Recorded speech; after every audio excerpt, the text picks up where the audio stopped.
Hello, Jaylee.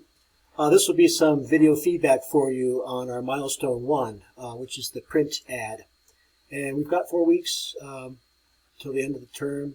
Don't hesitate to reach out if you have any questions or if I can encourage you. I post my number in the announcements. So I bid you strength for a strong finish to the term. Jaylee, when I open up your Illustrator file, I noticed that it's missing images. That means that they're linked, not embedded.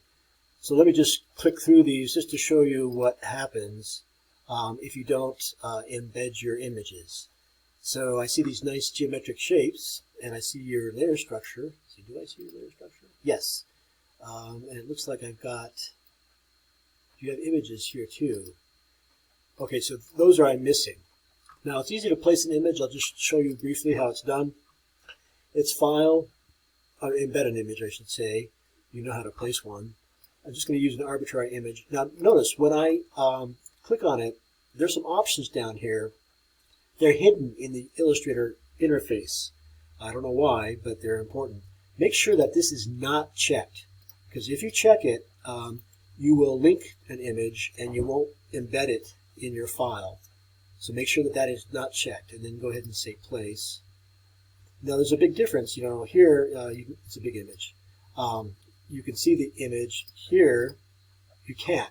So you know that an image is linked and missing if it has an X through the box, and you know you've embedded an image if you can see it, and it should show up on your layer. Whoops, your layers. You'll see it as a thumbnail in your layers. Okay, so don't worry. I can still look at your file as a PDF. Okay, this is a curious thing that's happened to me here. Not sure what is going on here, but here I can see your images are embedded. In general, I like these geometric shapes, but I would say don't outline them. You know, just the gray swash I think is enough. Now I'd like to be able to move around on this, but I entered a draw and zoom mode. Jaylee, let me not waste too much time here opening up or converting yours to a PDF. Think about typographic hierarchy. What would you, oh, here we go, finally.